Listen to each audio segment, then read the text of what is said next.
I was just going to say, I turned them off when. okay, and we know that the sound is on. That's what I was just noticing over here. Okay, I see sound. Okay. Test. All right. Alrighty. Are we ready? Here, Tim, you want to make sure that we're coming out of speakers? Alright, yeah, we'll just kind of get it going. So you're basically going to fade in with Udicci.TV tonight. We're running a couple minutes behind on this, which is fine. What we'll do is we'll just try to watch a few of these things and see if we can't, step back a little bit. So I'm not quite sure what we're doing on this episode. It says 7:10 to 7:25 or what that thing means. You're live. Hold on. No, we're live. So we're live right now? Yep. All right. Well, welcome to Udicci.TV. We want to thank you for tuning in. And as in pretty much every week, we're just working on some new pieces right now. One of the new fun things that we have tonight is that we can tell some of the viewers who are on there. And right now it says Stan Ferguson. And Mr. Ferguson, if you're watching, I appreciate it. I have a funny feeling it might be your wife at this point, but I never know. So thank you for watching. And, well, anyways, tonight we're going to be talking about commitment. And I just want to start out, and you're going to see a new format, and we're going to try to run through this whole thing. And I guess I'm not even really certain when my time is up at this point. So, is it going to turn red? No, not with the perspectives. That's the problem, I said. Oh. All right. So anyways, we're going to have to kind of just guesstimate this, or? Yeah, you got, what, 4 minutes each? I got about 4 minutes each on each one of them. So we started at 7:11, so 7:12, so I got about till 7:16. We'll have about a minute out, minute in. All right, we're going to play with it that way. So anyways, tonight we're going to be talking about commitment, and I wanted to start out with a simple quote, and the quote was from Ken Blanchard. He's a American author and management expert. He's the author of the 1 Minute Manager, which has sold over 13 million copies. And I want to start out, and he has a quote that says, "The difference between interest and commitment. When you're interested in something, you do it only when it's convenient. When you're committed to something, you accept no excuses, only results." And that's a big part about what we're going to talk about tonight. You see, it seems that recently we've been dealing with some professional and personal and just these kind of things going on, and different people that we deal with. It is some situations where we're like, all right, well, are you committed? Are you wanting to succeed? Because we probably, well, I guess we'll say it this way. We advocate, or we teach, that before you launch out into anything that's really worthwhile or anything that you truly believe in, that you have to know why it is that you're committing to it. And it really can't be something like, oh, because I just feel like it. Because feelings change, and every time you come up against an obstacle, if you did something because you felt like it, there's a good chance you're going to quit. And if you're going to try to succeed in anything, whether it's a marriage or a business, commitment means seeing it through to the result. And when I think about a marriage, I think, till death do us part. And I'm not saying that that's something we should hold lightly, and I'm not saying it's perfect for everybody, but the question becomes is, how committed are you to that? And again, we're talking more about business, and it's important to me. And recently we saw some leadership situations where, there was a vision that was rolled out to some employees, and there was some promises, if you will, that were made when they're saying, this is where we're going, and employees got behind that. And all of a sudden, when it gets a little bit rough, even some of the leaders are trying to think, well, maybe we should make some changes here. And quite frankly, that's not fair. You can't really call yourself a leader if just simply because you come up against a challenge and something that's a little bit uncomfortable and a little bit outside your comfort zone, that you go, well, now we should just change. Those employees were getting behind you. Those employees believed in you. They dedicated more work than just the hourly wage that you pay them for. They actually put their hope that the direction that you were going was real. They turned away other opportunities to maybe go make more money elsewhere because they believed in the vision. And any leader has to make sure that we continue and that we live by the commitments that we're making to others. We can't just wake up one morning and go, it's not happening as quick as I'd like it to happen. No.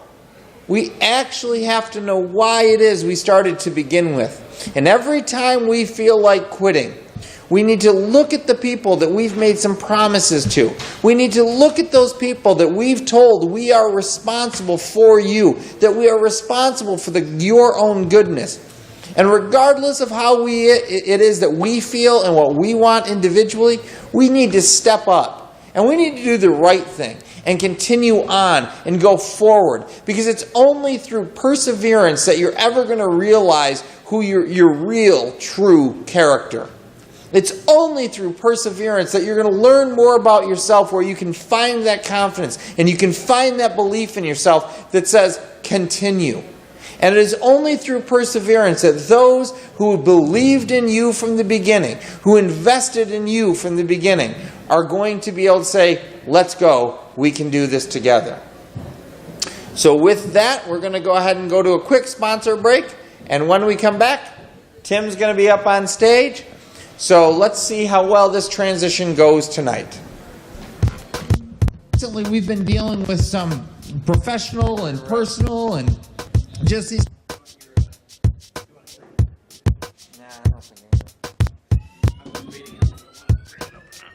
kind of things going on, and different people that we deal with. It is some situations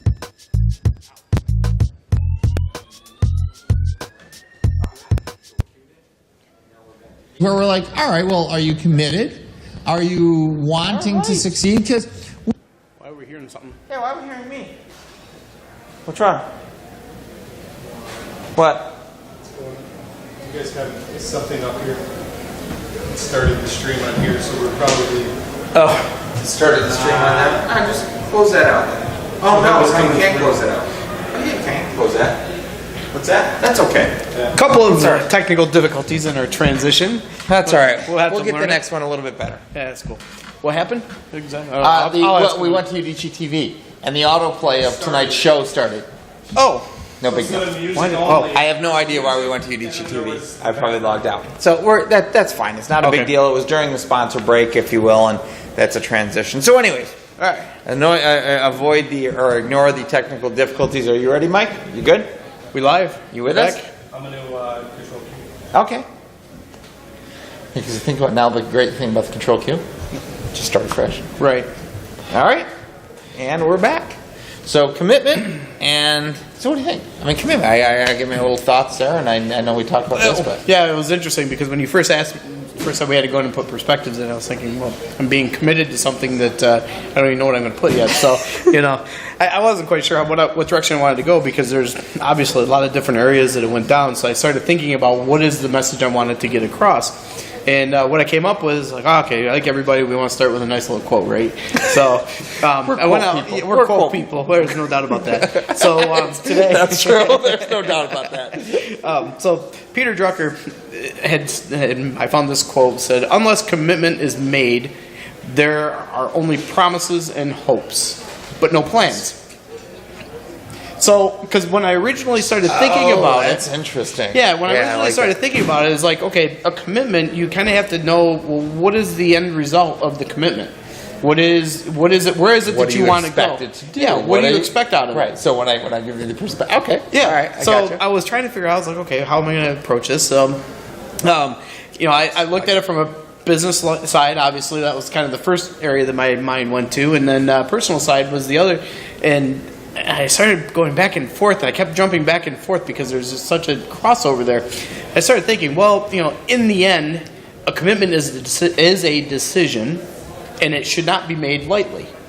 When you're making a commitment, it's basically you giving your word that you're going to follow through on something, and you're committing to it. That's a decision. And later, I want to come back to that whole giving your word versus having to have a contract. Yeah, because yeah. I think that it really speaks to your personal character. Right. Oh, absolutely. Is the real difference Well, and that's between where the a two. man of his word. Yep. That was kind Yep. of the whole thing. In the end, what is it that I really wanted to kind of, what is it that I wanted out of a commitment? It's like, well, I want to hold true to my commitments, and sometimes it's not, it's not always easy, but. So I started thinking about it a little bit more, and I said, okay, well, first off, obviously one of the things is, understand what the word means. It's a good starting point. Yeah, it's a good starting point. Okay, well, what exactly? And I started going through all the different meanings, and of course there's a verb, and then there's a noun version of it, and Oh, commit. Okay. You know, and I didn't want to go down the verb of it, the act of it. I wanted to actually talk about what commitment was as a object, as like something that you're truly pursuing. So the definition says the act of committing, pledging, or, and I love this one, engaging oneself.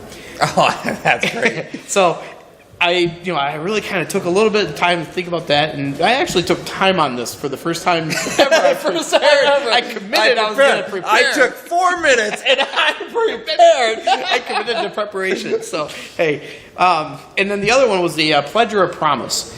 And I really like a pledge or a promise, and it kind of brought me back to the Air Force days. When you first join the Air Force, the very first thing you do is you pledge your allegiance to the country. Oh, by the way, Stan Ferguson was a colonel.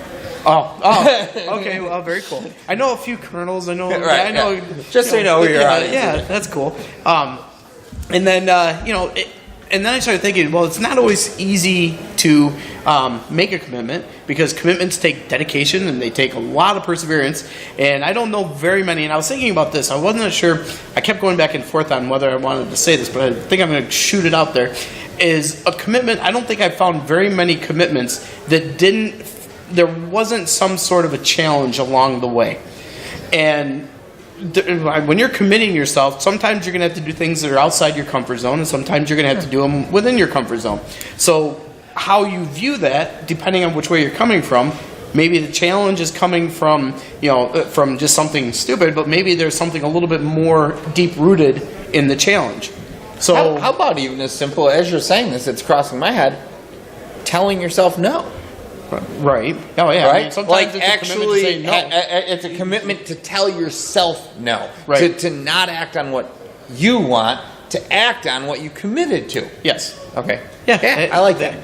So, and then of course we bring it back to business, and starting a business, it takes a lot of commitment, it takes a lot of dedication, a lot of perseverance. Sometimes just a little bit of lunacy. Craziness is in there. But currently into our 4th year of this, and you and I have struggled to get through to this point and done a lot of work to build ourselves up to the people that we are now. And then Mike joined the team, and there's been commitment from him and time and effort, and there's been a lot of just kind of movement. And the more people we get committing to a vision and understanding and working through it, that's when I think the true results of what commitment show as the end result, they start to really shine, and that's where life gets fun. I agree. I agree. That's really good.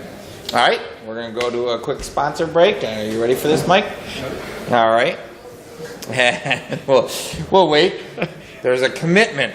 It's a little bit difficult because he really doesn't know necessarily where we are, but we're good with that. So we'll be right back after this sponsor break, which, by the way, is really not a big sponsor break. This is just us trying to slice some videos on the fly so we can stop putting up hour-long videos each and every time. You gonna get Mike up here? No. Mike's going to be... Has he got his camera? Is it on? His camera?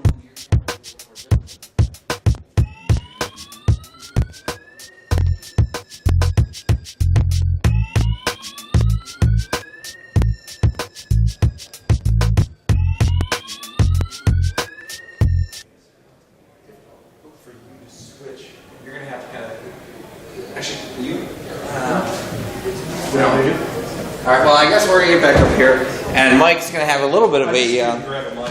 What's that? You're just going to grab a mic, and you're going to have to be able to get to the camera a little bit over here. That's going to be... So... Where's your camera? Yeah, I know, but you don't have your camera... You're going to have to move back to this media. Yeah, you're going to have to control the media computer. So, maybe, Tim, you can stay there for a little bit and help out, and maybe... you guys can share a mic if you want on that side of things. So again, still working out a couple little technical problems here, but having some fun. So Mike, what say you on this whole commitment thing? I gotta look at my talking points that I think they're the first time I ever added talking points. Yeah, that's a big piece. It's kind of memory joggers as far as that goes. The D. Detroit's back in the house. Is that a good thing? Thank you. Alrighty. We're live behind me too. Yeah, we're live over there. We're live here. We're good. The stars just feel like... Yeah, exactly. I just can walk up the suits. All right, Mike. So we're talking commitment tonight. Commitment? Yeah. Can't do it. So, to remind people to look there and smile. Amanda Ashley was up earlier. Anyways, commitment, Mike. We kind of lost you. Are you okay? Yeah, Yeah, he's got. I'm taking care of myself over here at the graphics. Okay. All right. So commitment, it's a very important word. Really? Tag is here. Tag is now officially in the house. Tag is committed to making sure he disrupts commitment. All right. Okay.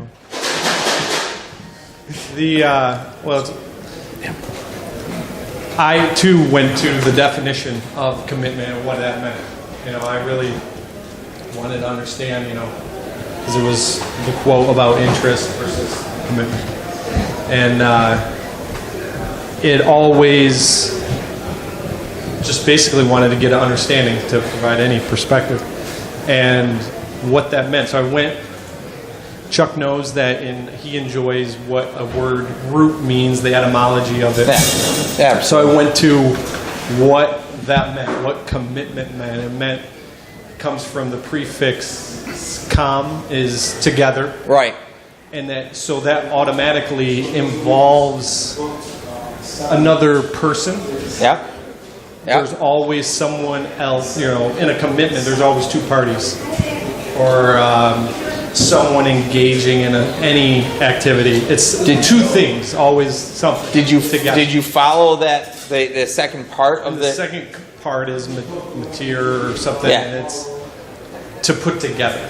Or to send. To send together. Yeah, which I thought was really interesting, which is like to send together. The root word of commitment is to send together. Right. So it's like, it's difficult to think that you can only commit, you can't really just commit to yourself. Right. It involves relationship, and it means you're being sent together. Yep. To to accomplish something. So that was a really, I love that piece of it. I did look that up.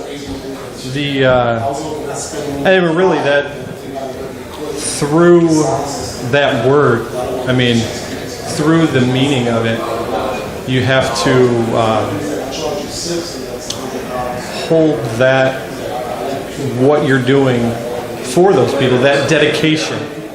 You have to have a dedication. That was I think a synonym of dedication. Commitment. As a dedication to a cause or activity.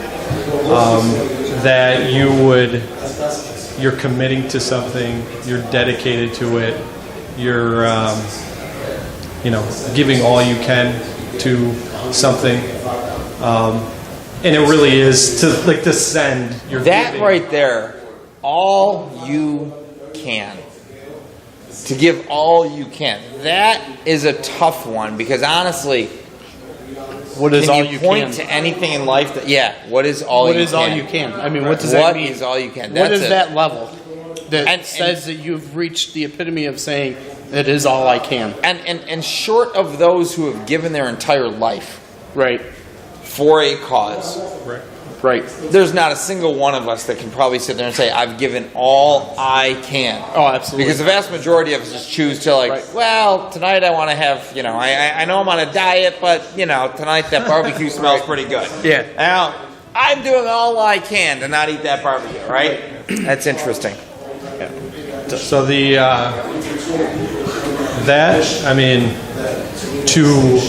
in life, personally or privately, or publicly, your portrayal of what you're committed to really speaks to the type of person you are, or who you are, and really, it is just vitally important that you're representing that cause or activity well, to display that you're committed to it, and to display that that you find value in it, or you have hope in that cause, or you want to see something through. And as you're saying it there, everybody's commitment level is going to be different. Absolutely. Right? And, and that's understandable. It's just difficult when people say I'm committed and it's, they mean like for today, right? It's the whole diet thing. So that's cool. All right, well, then we're going to kind of move off of this for a little bit. And what I was going to say is let's not really worry about going to a sponsor trust. We've got to... Catch up. We've got to kind of catch up a little bit. Yep. So the next question I had on this, on commitment, is your word enough? Right? Because when we're starting talking about business, it's like, yeah, we're going to get this done. Right. Right? We know. What's that? I would automatically say no. It's what you... Hold on, let me switch to me since I didn't do it the last time. Well, that's okay, though, too. But Right. what you say and do. What you say and do, right? I mean, that's everything. What's that? What was that? You want to come on? Right, that's a sign, right? I'm not sure where you heard that from, but No clue. what she said was, "Your actions speak so loudly, I can barely hear what you say," and I think that's exactly the case. When you're sitting here saying, "I'm committed to doing this," but your actions are just the opposite, It's a little bit like, well, that's great, and what for those who are just kind of tuning into Udicci, our big thing is it's you say and do. What we actually speak about is what you say, is what you do. That is your character, and that's what we see through perseverance. But one of the things that really hit me earlier when I was thinking about this, and the whole idea is your word enough, right? Was simply, by the way, I guess we should have done a Control Q when we ended yours. That's all right. We'll kind of go through there.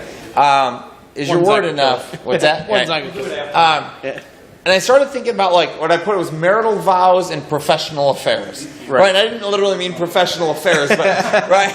but I did. I wanted to play with it a little bit. But it's like what we see in society so often today are people like, hey, I do for today. Yeah. I do for today. I do for this moment. Right. Right. You start to wonder, does commitment even have value in today's society? Man, there's so many times where I really feel like it doesn't anymore. But, growing up on a farm, that was one of the things that, they instilled. Obviously, my dad was probably the biggest proponent of it. And, your word is your bond, When you shake a man's hand, that means more than just a handshake. There's something to a fact that when you're engaging in something like that you're committing to something like that is your word. That is who you are, and if you're going to step back from that, then it gives then people start to question your character, and you wonder why. Well, take a look at what you've done to lead them to that position. So, I think that's actually a great point where we can just kind of go ahead and go to a sponsor break, because that's exactly. So just get that prepared. That's exactly right. What I was going to say. What happens when a professional commitment is made and others rely on you, and that's what you're saying. Like, your word is your bond. yes. So like that farmer, he's relying on you to show up. Yep. And when you don't show up, people don't eat. Right. No, yeah. I No. mean, the cows don't get milk, they're going to get sick. I mean, there's so many things that go wrong in that type of environment. And the same thing in today's Yep. today's leaders, they just really aren't committed the way that they need to be committed. Right. Because they're most concerned about what people like, their popularity levels Right. and whatnot. And that's kind of a good thing there. Yep. All right.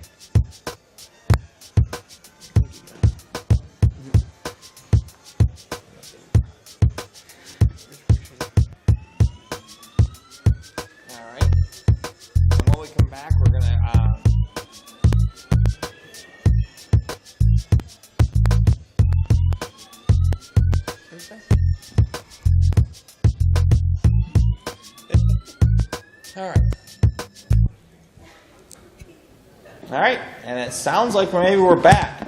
Maybe. Little tag beat in the background, but they couldn't hear it. That kind of stuff. All right, so I wasn't even thinking about that. Holy What's smokes. I forgot that it picked that up in that way before. oh yeah, In the background. Okay. right, anyways. exactly, Yeah. right. So one of the other things now I was getting, is your word enough? And I started thinking about written goals and agreements, right? But my point here was like this: inspiration. This is my thing. Inspiration isn't demanded, and it can't even be commanded. Inspiration requires a level of commitment that is more than just we've legally agreed to something. it's giving, right? More. I guess so. I guess in many ways, what I was looking at here is, in our business world today, where everything's put down in writing, and it's got to be in an agreement, and it's got. And there's a lot to be said for putting something down in writing, right? I mean, it's important for clarity. Yes. But is it important for relationships, and is it important for your character, and is it important that a contract is signed before you commit to something? It's such a tough thing. Right. In business, when you're talking business, it's such a... Now, okay, so I actually did business for 7 years with a guy on a handshake. We never had an issue. And, so I believe that there are people in society today that still respect that side of the business. However, because of society and because we're in such a league, let's sue this person for that and let's sue this person for that. That's it. Everything, the more you have written down, isn't even enough anymore. And I think that speaks exactly to your saying, is it's the giving aspect, because legalism is about, kind of CYA, right? Right. Protecting myself so I can get something for me out of it.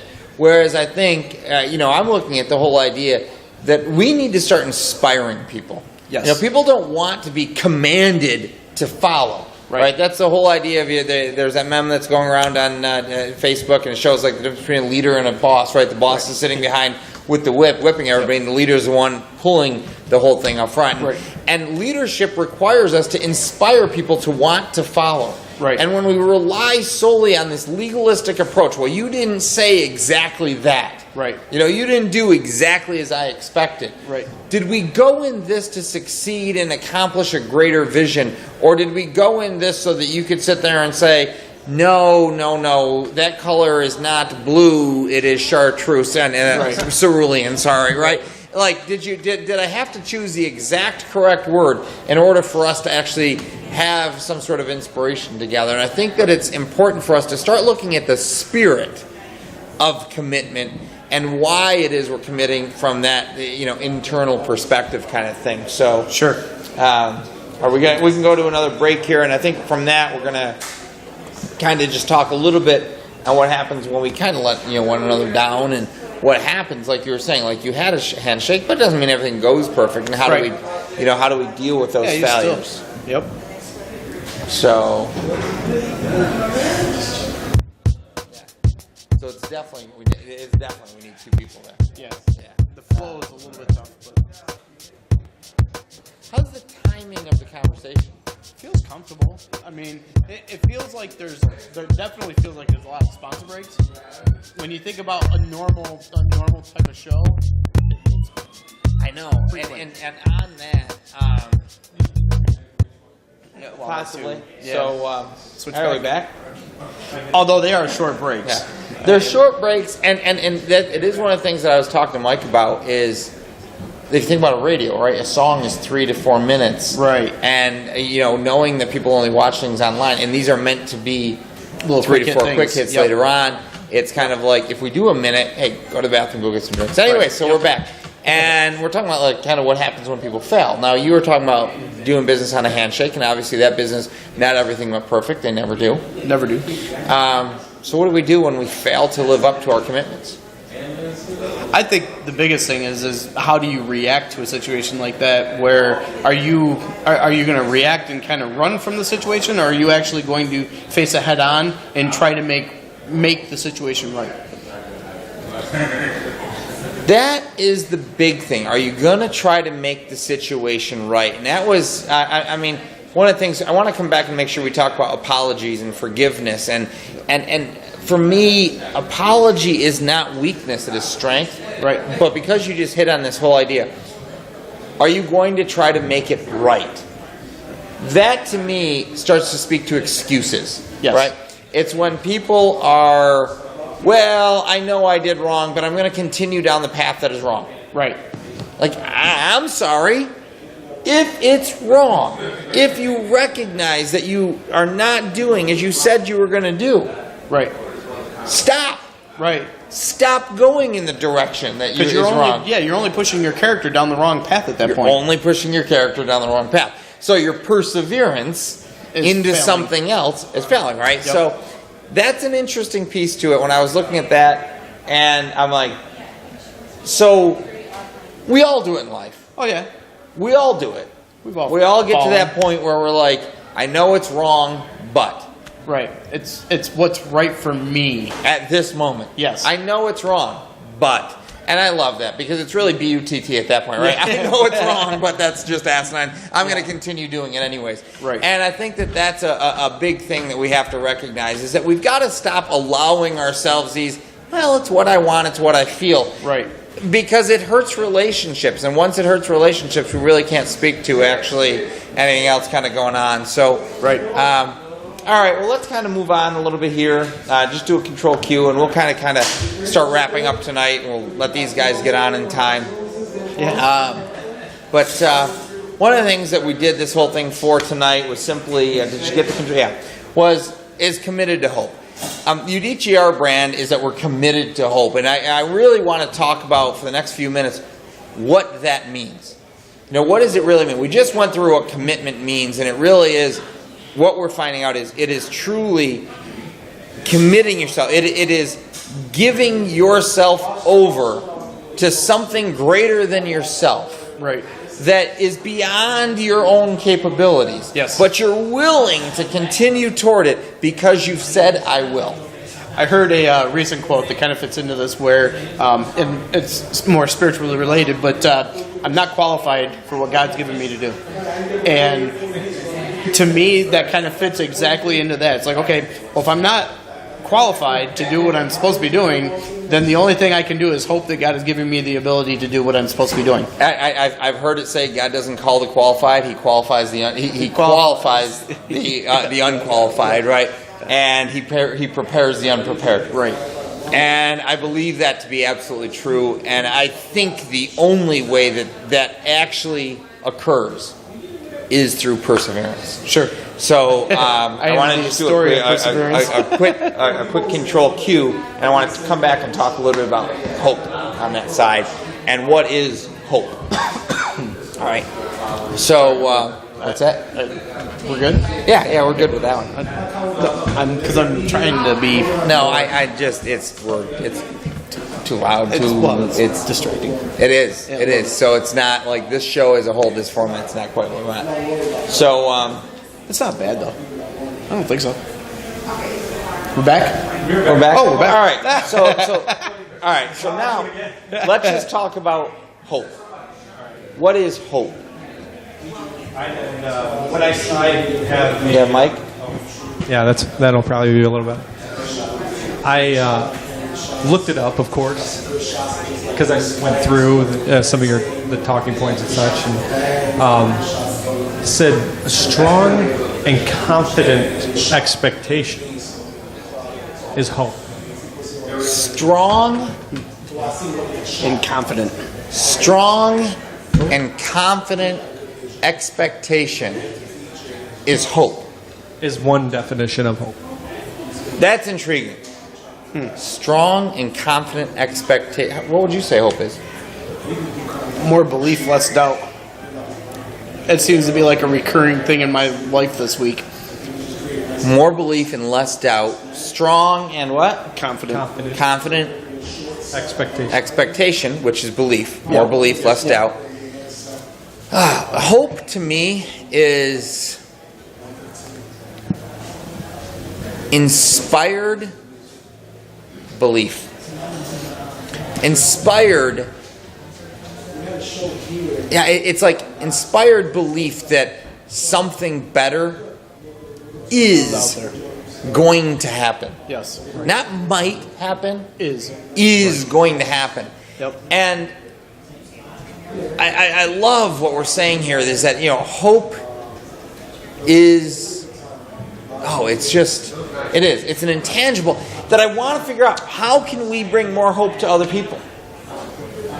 I mean, what it does for an individual, it's just like it motivates you to those times that we've committed to something. It says, go forward, not with what you want today, not with eating that salad. Right.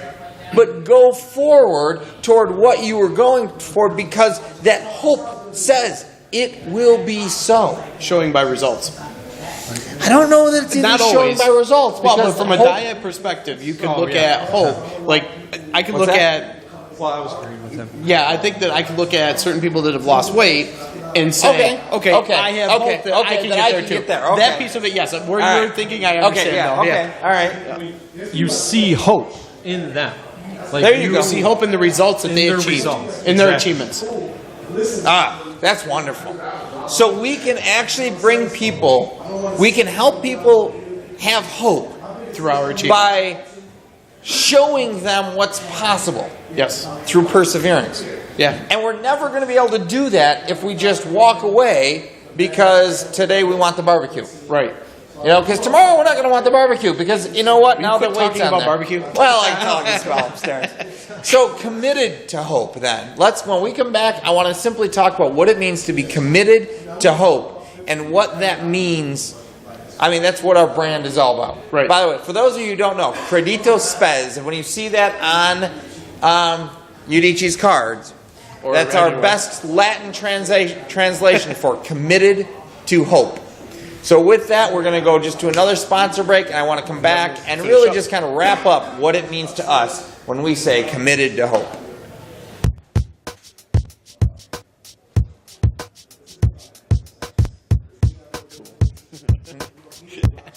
Told you earlier, I was like, that's groovy music.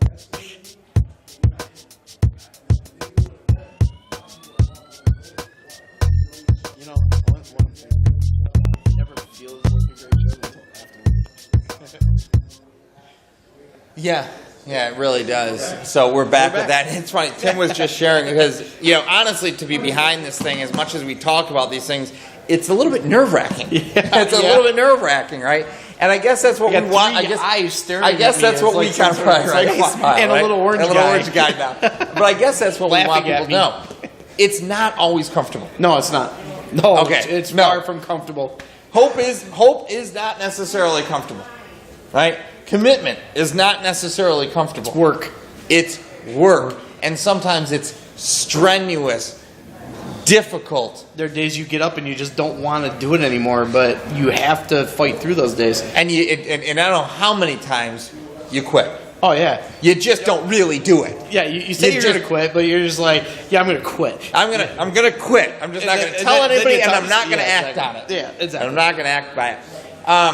So for us, committed to hope as a company means you're going to be able to watch as we work to the absolute Till we have nth nothing left. degree of our total disqualified, unqualified existence for what it is we're doing, in hopes that others can find some inspiration, and we want to make what we have available to the people in our town, the people in our community, the people beyond here. We've spent 4 years creating a platform. We want to give that to people so that they can begin achieving their goals. We want people to understand that when you commit to hope, it will not let you down. That's what I want people to know.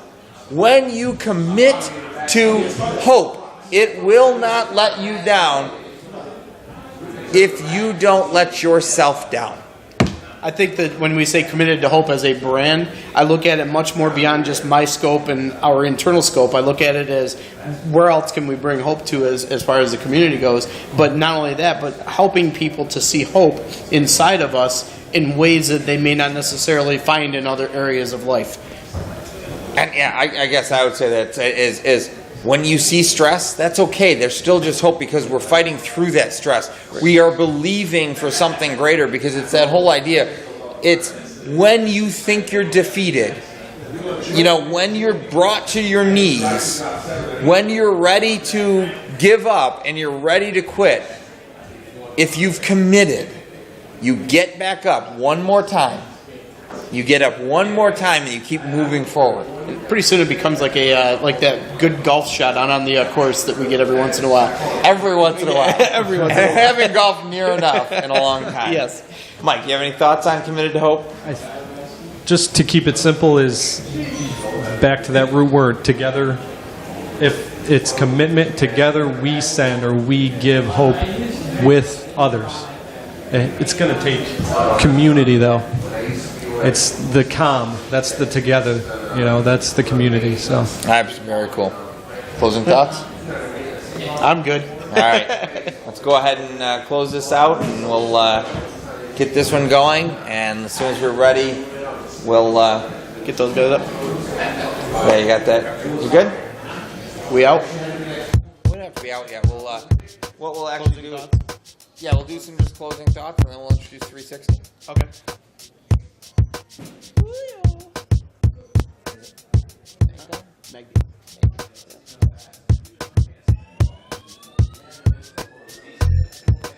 That's the whole name?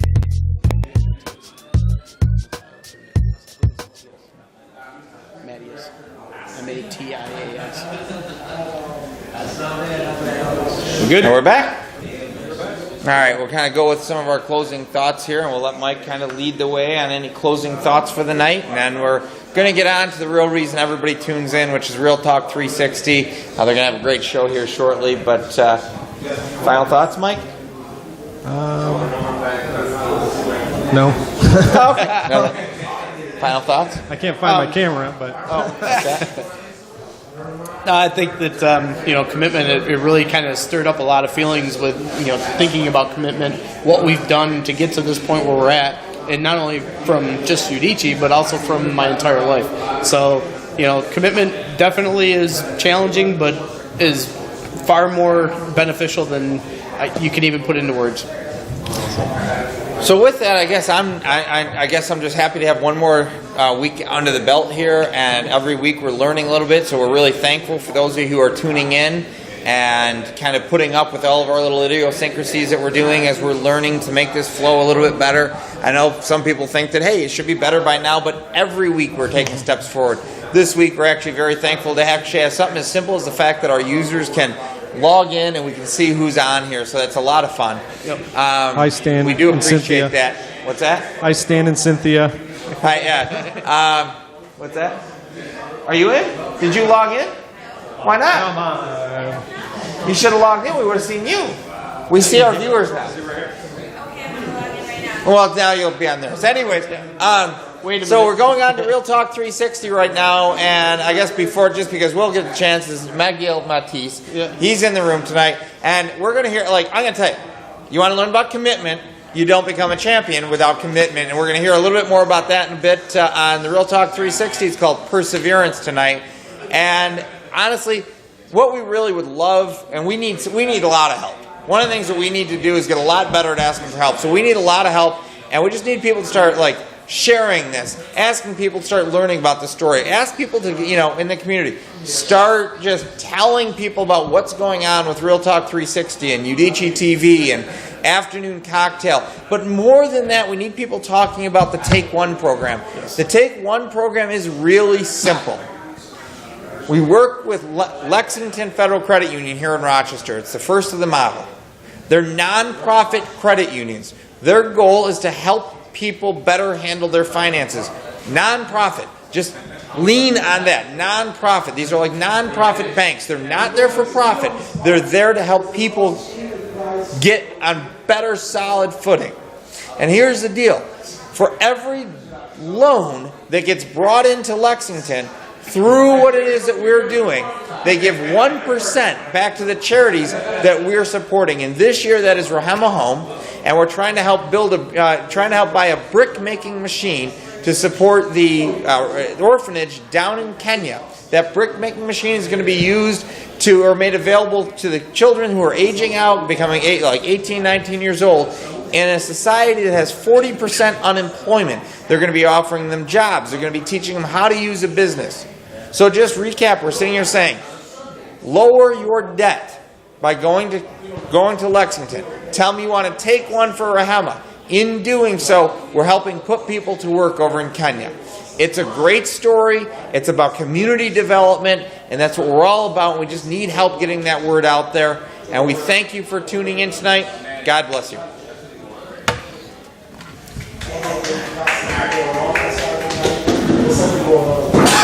Ready? And 5, 6. Not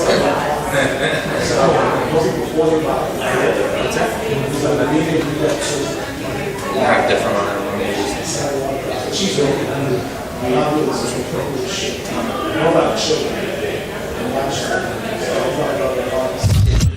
Be live.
actually have our segment up. I see Mike is back, so we actually have a segment up. So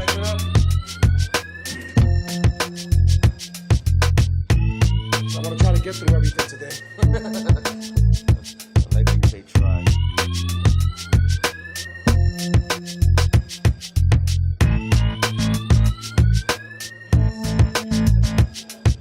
No media.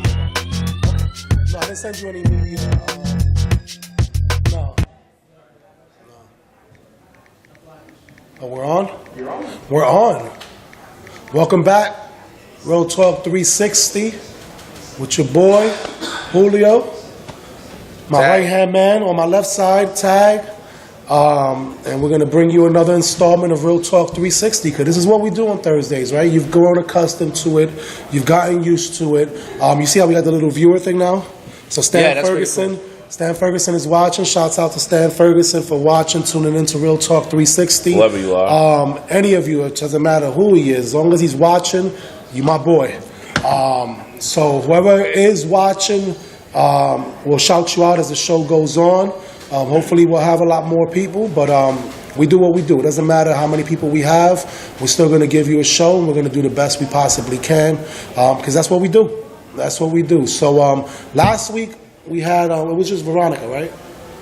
Last week was just Veronica? Who else did we have? Did we have anybody else last week? Wasn't that when we had Judge, or, Oh yeah. We had city court judge candidate Leticia Estacio, who's also a criminal defense attorney with the city of Rochester. She had a great story. Talked about how she grew up on Lyle and Sherman, was pregnant at the age of 16, and still in 7 years was able to graduate from college and get her law degree. So that was very inspiring and uplifting for all those individuals sure that was. make excuses as to why it is that they can't accomplish their things. Oh, I've got this going on. Oh, I've got that going on. You know what? It's nothing but excuses because she proved that you can be a young mother from the hood and still, do what you want to do. So big shouts out to her. She actually has an event coming up on Friday at the Charleston House. So make sure Where you is turn that? out. Charleston House is the old Italian restaurant I used to go to over on if you go on Norton and Goodman and you make a right, like going towards the 590. There's a little restaurant on the right-hand side. Wait, Norton and Goodman, you make a right? Yeah, so if you're going up Norton and Goodman, like towards Aroniquoit, when you get to Norton, you make a right, and it's on the right-hand side. I forgot the name of the restaurant. It used to be an Italian Mamma restaurant. Mia's or something like that. Yeah. Rosie's or something? Yeah, it was something. It's in that little plaza. Yeah. Okay. Right there. Okay. So that's the Charleston House. From what I've heard, haven't been there yet. I plan to be there on Friday to support Leticia. They do That's have this Friday? Yep. They What do time? have really good from 6 to 9. 6 to 9 o'clock. I got a graduation. I heard they really have some good soul food, and that's really what it is. It's a soul food restaurant, so definitely make sure you check out and support and, help her along her journey, and hopefully we'll have a city court judge that's going to represent us that knows the struggle that we've been through. So shouts out to her, and we're going to keep doing what we do, man. So at this point, we're going to move into our hashtags. We're going to walk into our Facebook check-ins and all that good stuff. So at this point, I want to start off by hashtagging our guest tonight, hashtag Magdiel Matias, who just won the 135-pound belt last week over in Henrietta. We're going to talk to him and see what he has to say about his new hardware. He's got a couple pieces of hardware up here today, and we're going to talk about that. We bring and champions what up is- in Oh, that's here. all we do. That's all we do. bring champions. That's all we do. Hashtag hardware. Hashtag hard work. But that's what we do. Well, yeah. Is that true? All right, so yeah, it's always true. We'll see. Hashtag Willie Monroe Jr. I seen him today. June 24th is officially Willie Monroe Jr. Day in the city of Rochester. Mayor Lovely Warren commemorated him on, I think it was Tuesday, and officially made it Willie Monroe Jr. Day up in Rochester, New York. Got a nice little plaque. Was able to chill out in City Hall. You brought me a beer, you're so nice. Got his thing done. So Oh, that's water. That's what it's all about. So hashtag him, hashtag Lucky Easy Work and Team Monroe for everything that they do. And hashtag champions, because exactly like Tad just said, that's what we do. We bring champions up in here. And that's what we're going to try to do every week. You know, we look at this show and sometimes people look at it like, oh, they're just up there talking junk, because this is normally what we would do anyway. But there's a purpose behind it, and I hope that you guys see that. And if you don't see it yet, you're going to see it. Hashtag this beautiful weather that we're having. Hashtag that rain that day. Woo! Yeah, definitely. Woo! Was that yesterday? Yesterday, the day before. It's been raining. It's been raining hard. It's been raining. It has. Hashtag the Rochester International Jazz Festival. We're going to talk a little bit about what they do, but hashtag them for doing the great work that's done to bring great musicians to the city of Rochester, a lot local musicians, but also a lot of out-of-town musicians, so hashtag them. Hashtag the Miss Puerto Rico pageant that took place last Saturday. Who won? A dope event. I forgot the young lady's name. What pueblo did she represent? She represented, I believe, Como, but I could be wrong. So hashtag, I'm possibly wrong on that. But definitely a great event. Yeah, I can go to the Puerto Rican Festival.com website. We're actually in the process of putting out a brand new website. So check that out.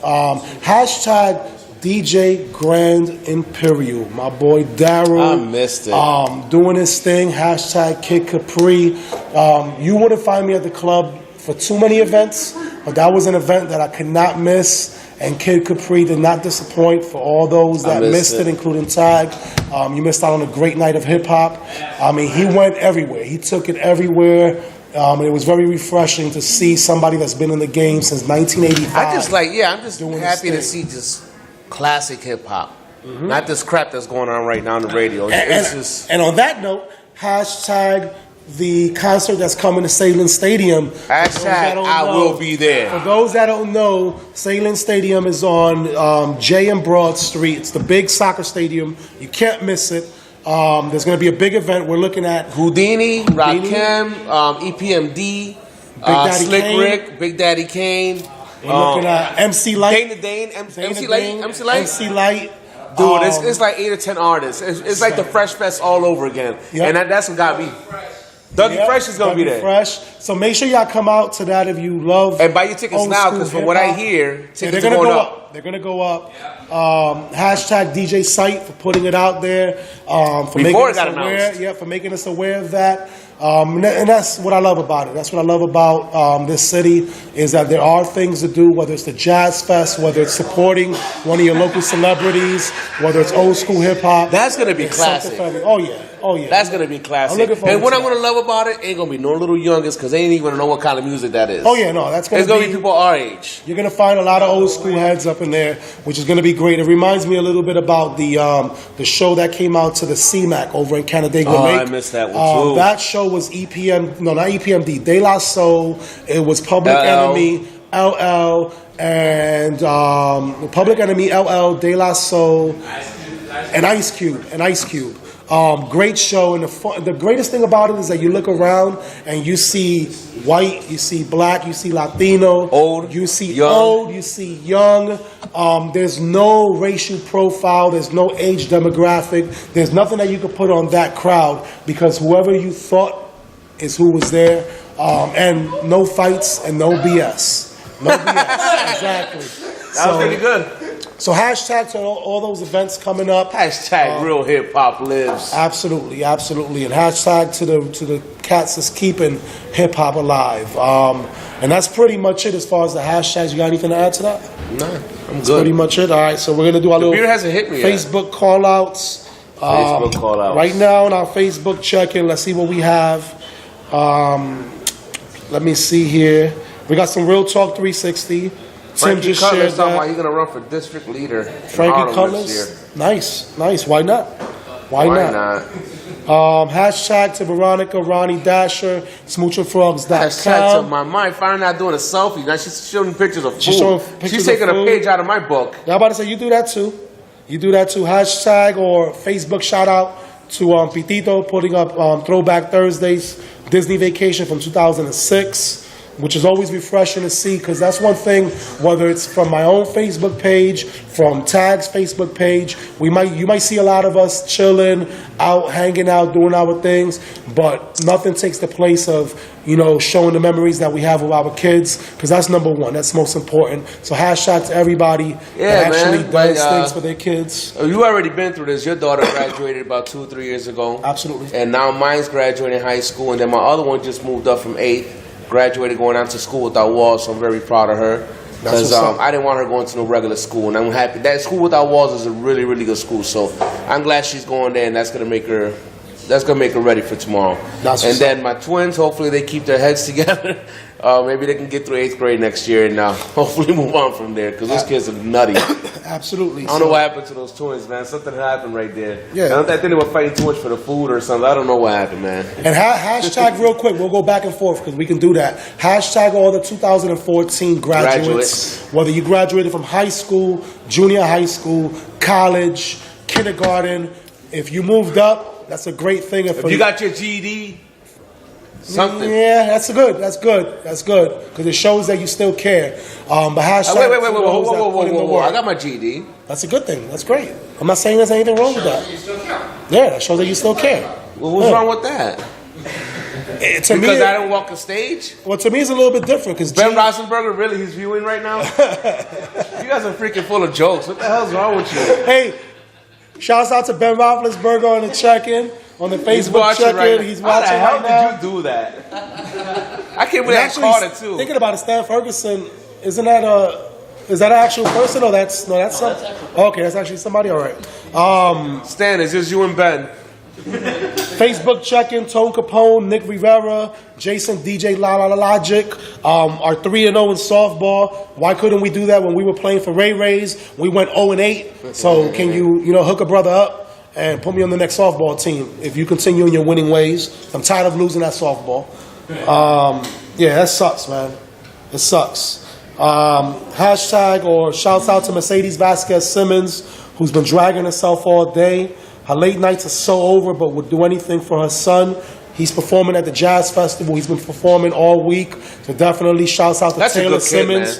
Shouts out to Taylor Simmons. Yo, Taylor's a good kid, man. Really good kid. Proud of him. Michelle Kosh Caraballo really wants ice cream with rainbow sprinkles. You should go get some ice cream with rainbow sprinkles. Yo, shout out to Maxine. She's so happy she got her business cards in. Nice. She works at Villa. All right.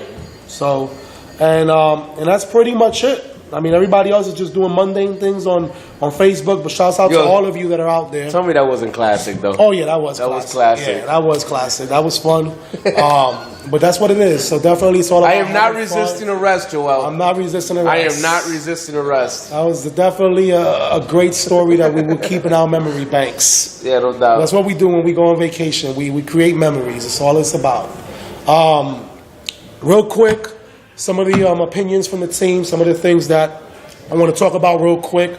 I believe it was the U.S. Supreme Court basically took away the fact that now if police arrest you, I mean, they are allowed to look through your wallet, through your bags, sometimes your vehicle, depending on the situation, but they cannot search your cell phone without a warrant. So the days of going through your cell phone and trying to use everything. I didn't even know they were doing that. On your cell phone, yeah, they can do whatever they want for the most part. Man, put a lock on that damn thing. You How would they think go so. over that? You would think so. I remember I got pulled over at the Canadian border. I don't know how the rules are there because that's a whole nother country. But I remember I got pulled over at the Canadian border on one of those, we need you to pull over here just to check your vehicle, which to me has always been a racial profiling thing. But whatever. And they would go through my pager. I had a pager. How do you explain it when you're waiting to do it? I just never really seen it happen too often. I mean, neither. I just Yeah, so that's what I'm saying. When has that happened? I didn't see it. After 9/11, they started cracking down on a lot more. You see that when white people get pulled over is when you're coming over the Mexican border. But but it was just coincidental that every single time I went to Canada, they would always, okay, yeah, we're gonna give you this little slip, and you need to pull over there. And they would take my pager. Pull over there. They would take my pager because back then you didn't really have a smartphone. Wait. So Can you tell our people out there that you still have your pager? Well, I still have my pager. It's in a drawer at the house. Maybe I'll bring it in for Throwback Thursdays. But they would go through the pager and start asking me, well, what's this and what's that and what's this code mean? And I used to tell them, mind your business. It's really none of your business what that code is. That could be your daughter's code when she texts me.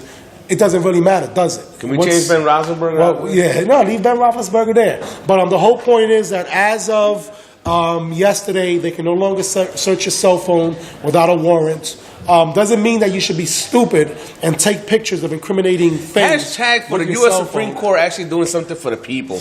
Yeah, so definitely, but just, stop doing illegal things so they don't have a reason to search it. But at least you know that they can't search it. So that's a good thing. Last week of school for most, which we know everybody's going to start getting out of school. I think today was because I know all different schools and different districts have last days throughout this week. I think today was actually the last day. All right, so I believe. So please do me a favor. Don't act up this summer. Yeah, no, not only that. All the parents, can you please find something for your kids to do? Something productive. Like, being a good parent doesn't mean opening the front door and letting your kid run wild on the street. That's not really being a good parent. That's actually being a little neglectful. Why don't you enroll your kids in one of the many free programs that the city actually offers? If you can afford it, send them to day camp. Have them read a book. The public library allows you to get free books. Do something with your kids so that way the summer they spend it actually doing things that are not going to cause issues. Do you know? Remember when we had Ray over here and he was talking about the rec centers? Hmm? Dude, I drive by the rec center. This the one over there. I'm by Portland and North Street. Yeah, forget the name of it. Anyhow, and this time for some reason, as I was driving up to the left of it, I looked at an angle in one of the windows, and I seen treadmills, like a whole line of them. I'm like, that place looks really high tech now. And nobody's probably using them. Probably not. I'm tempted to go in there just to see what's going on because from what I hear, it's really, really nice. Yeah, so keep these kids off the streets. Unfortunately, last week a 17-year-old got stabbed to death on the west side. I'm tired of hearing these stories. From what I heard, he was a good kid, wrong place at the wrong time, got stabbed, died a couple minutes later, and we don't really need to see more stories like this summer. Let me piggyback off of that. I went to a baby shower. Not a baby shower. I went to a quince, which is a sweet 16 for our culture, 15 years old. And it was a friend of mine's daughter, so I go over there, show respect and whatever. And it turns out one of my daughters is there. Mm-hmm. So cool. They're hanging out, they wilding, whatever.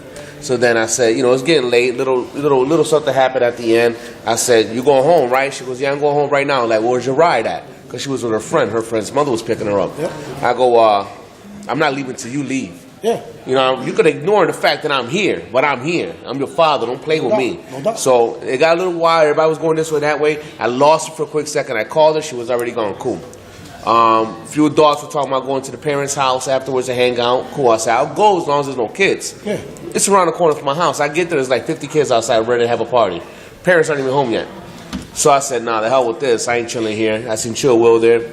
And then I seen, what do I see? My daughter trying to dodge me and hide from me. I said, come on here. What you doing here? Oh, no, but, I'm like, you say you were going home. Get in the car. But, do I need to say it again? Get in the car. Get in the car. Yeah. I ain't your friend. I ain't my kid's friend. And I'm going to touch on, this is where I'm going to go back and say, piggyback off of what you said. Doing the right thing at the wrong time in the wrong place. I've seen and heard of and been witness to and have some of my own friends lose their lives being in the wrong place at the wrong time doing the right thing. They were just hanging out. And I'd be damned if my kids would be one of those victims. Absolutely. And that's what it's really all about. It's really all about minimizing the opportunities. And not to say it was going to happen there, but I don't want her getting comfortable thinking that she can hang out. It was already going on. It was 10-something. I'm like, you're 14. Get your ass home. And we know a bullet, a knife doesn't have no a name. So it could end up happening at the most inopportune times, at the time where you thought you were having the best time of your life, and in an instant, it's over. DJ Thomas wasn't like that. He was across the street, minding his business, watching the commotion, and gun goes off, bullet flies across the street. My aponte, he was standing right next to him. He's talking to him. Next thing you know, he looks, he's not there. He's on the ground. Dead. Yeah, and that's what it takes. It takes a split second. Life is too short. Life is too valuable. That happens every day. It's unfortunate that people need to have those situations in order to realize how beautiful life is and how short life is. You know what I'm saying? So enjoy it while you're here. Enjoy it while you have the opportunity. Don't wait till something puts you in a position where now you're forced to enjoy it because you decided not to when you had the opportunity. And that's pretty much it with that. I seen a story, a father over, I believe it was in Atlanta, Georgia. Yo, he went better- to work. No, and no. left his young Please, son. please emphasize that he went to work and did a shift. Yeah, oh yeah. He did a shift. He didn't go into work and say, "I'll be right back. I got my kid in the car. I gotta take him to sit. I'm running late. I'm sorry." He didn't do none of that. Apparently, from what I understand, he did a shift. Yeah. That's crazy. Yeah, went out to lunch, put something in his car, and then still supposedly didn't see the kid. The baby was like 1, 2, something like that? Yeah, he was like 2 years old. 1 or 2 years old. So I hope you get ass raped in jail, they, for real. They arrested him for murder. Basically, from the information that they got was that they have enough information or they have enough to charge him. So there's bigger things going on. My thing is this, without knowing everything, without being there, because as a father, if I was to ever have done that when I had a young child, no one would have had to hold me accountable. I would have put a bullet in my own head. Because there's no way that I would have been able That's to live crazy, with man. the fact that I left my son or my daughter in a car, 90-degree day. I don't even leave my cell phone in the car. If I go to work, I make it all the way to the front door and realize, holy crap, I left my cell phone. I go back and grab my cell phone. So how in the world do you hot. forget Listen, your child? today, because I work... How do you forget that? Sometimes I work out of my car when I do audits, not test outs, because I work in an energy field, and I do energy audits in homes. So I have this little frame, this door frame that I have to put up. And it was so hot today that when I went to grab it, I had to go like this. Yeah. Because the heat built up in my house. Because it's car, metal. And I was like, damn. It could be 90 outside. In the car's 120. Yeah, absolutely. It's 120. Imagine so, that kid. Yeah. How do you die for the heat like that? That's crazy. That's crazy that, someone would be that neglectful. I hope you get it. Wherever they lock you up at, I hope you get it. And it's unfortunate, but definitely, please, don't forget your kids in the back of a car. Speaking of getting it, I hope that little girl that caused that Amber Alert the other day gets it. You know what? I have now Seth Rogen is watching. She needs an hashtag ass. What was my other hashtag? Whip that ass. Yeah. Hashtag whip that kid's ass. And you know what's funny is that when I seen it pop up, because I know Did your phone go off? No, my phone didn't go off. Did your phones go off? It was off? Verizon. It was mostly Verizon customers. I got Sprint. Yep. I was at a customer's house and there was 2 other phones in there. And let me tell you how scared I was because I never heard that sound before. I thought it was a government alert. Like we're about to get bombed or something. Like, because my phone went off with some weird noise I never heard before. So did theirs. Heard other people's and it was, and they had iPhones and they still made the same sound. I'm like, what the hell was that? What's up with that? Like, everybody's talking about how their phone acted different with this Amber Alert. It was crazy. I didn't know what it was. I was scared to look at my phone when I did. Did suddenly all of our phones get new Amber Alerts without us knowing? Dude, and I think it targets certain areas. I don't know. I just know that big shouts out to the Amber Alert system because you know what? That was ridiculous. That's That was what crazy. technology should be doing. No doubt. That's what technology should do. So the technology behind it, a beautiful thing, very refreshing to see our government doing something good. That's great. But that 16-year-old girl, I don't care if she did it for attention. I don't care what she did it for. She obviously has some issues that she needs to deal with. You lucky I'm not your father. I will whip that ass. But to cause that much panic, to cause that much over her probably not getting her way or wanting attention, I don't blame you. I don't blame you at all. I will whip that ass. I don't blame you at all. And it's unfortunate. It's unfortunate because a lot of people were out there caring. Can you imagine that was your 16-year-old daughter, all right? And now all your neighbors know who that is, and they're like, now they're pointing at you. That's where that girl is. It's embarrassing for a parent to think that your little kid acted up so much that it caused a community stir. Yeah, and Amber Alert is not to play with. It turns out she was at the Sweden, which is Brockport Walmart, buying a bathing suit with directions to Myrtle Beach, which then made me think about the young girl that went down. That really disappeared. Brittany Drexel That really shouts out to her disappeared. family. Unfortunate situation, but I know the story behind that was she wanted to go to spring break. Her parents said no, as parents should be able to say. She snuck out the house, went down there anyway, and look, they haven't found her yet. And that's been over 5 years That's now, been right? a while. It's been a long It's been time. a while. Has it been 5 years? So to think. At least 5, right? And we just talked about mistakes that people can make. To think that one act of defiance, to think that one, you know what, I want to be an adult and I want to take control of my life, basically cost her life. You would think that this 16-year-old girl in Greece would have learned from that, and you think a lot of these other kids would learn from that, but they don't. I don't know what is going on nowadays. I hope they whip that girl's ass. With these kids that they think I really hope they can do whip this. their ass. And it's unfortunate. Put her in a room, lock that door, pull out the belt, and say, ain't nobody gonna hear you scream now. Ain't no Amber Alerts going on now. And the crazy thing about it is, in this day and age that we live in, if her parents do that, her parents will be arrested for assault. That's all right. Which When I is get back crazy. out of gym, I'll whip her ass again. Yeah, no, I hear you. But it's just crazy that we need to be able to hold our kids a be little bit dead more when my accountable. kids do that. Ooh. We need to be able to hold our kids accountable because honestly, I would rather me discipline my child than someone on the street discipline them by shooting them in the head or by putting a knife through their back. Because that discipline, there's no coming back from. At least with me disciplining them, I can get my point across. I encourage parents to be nosy. Be nosy. You know how they say, respect your kids. What the hell with that? Go in your kids' room when they ain't there. Look through their drawers. Look under the bed. Look between the beds. Look. Be nosy. Find out what's going on.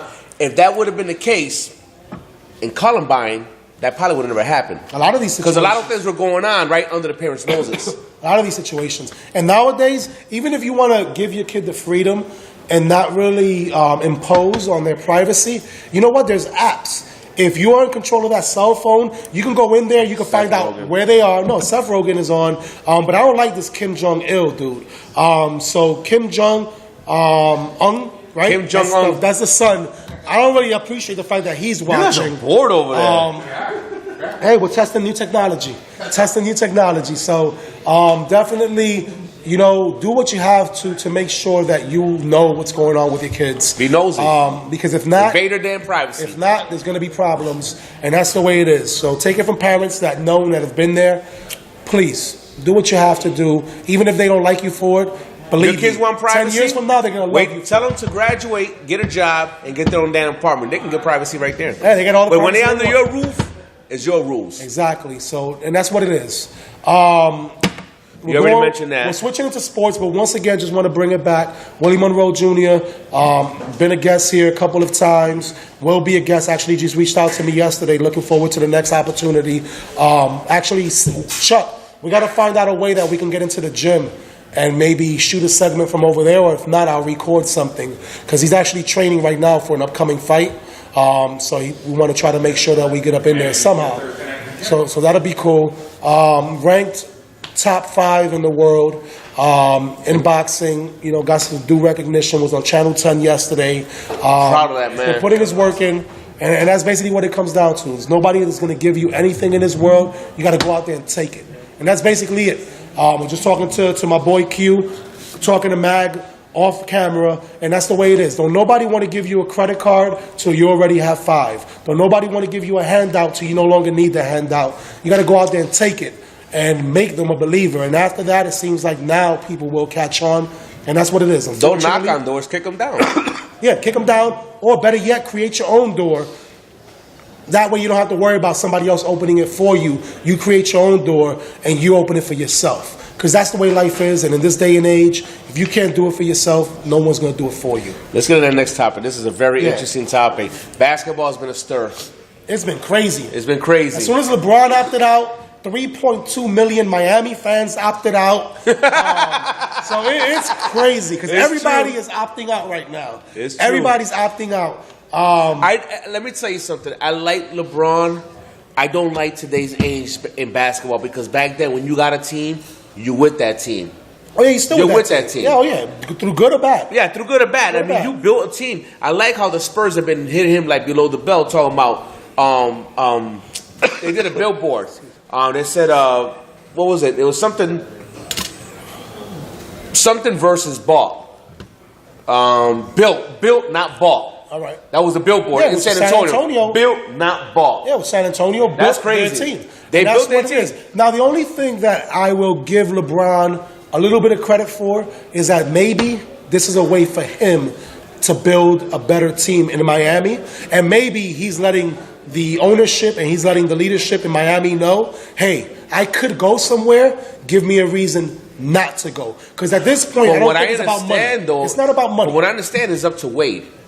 And If Wade does not take a less pay cut, because I guess he's due for a contract or something. Anyways, he needs to take a lower pay cut in order for LeBron to stay. Gotcha. If he doesn't do it, then LeBron can't stay because LeBron will take the pay Yeah, cut. but LeBron could have He stood- just wants rings. LeBron could have stood and still got guaranteed, I think it was $37 million over the next 2 years. He could have not opted out. Yeah. So it had really nothing to do with money. I think LeBron basically said, you build the team for me here, or I'm going to explore my opportunities. Which, you know what? In this day and age, once again, I'm going to say it. Where do you think he's going to Make go? your own doors. If he goes anywhere, If he goes anywhere. It's hard to say. If he goes anywhere, I believe he will go back to Cleveland. He could. He could very well That's go what back I to believe. Cleveland. He can go to New York, which would be crazy. I don't know. The opportunities are endless. The opportunities are Honestly, endless. man. I'm at the point where I don't even care where Melo go. I don't care. And Melo might be going somewhere. I know they made a big trade. Yeah, I seen that. They made a big trade. So they're starting to solidify New York.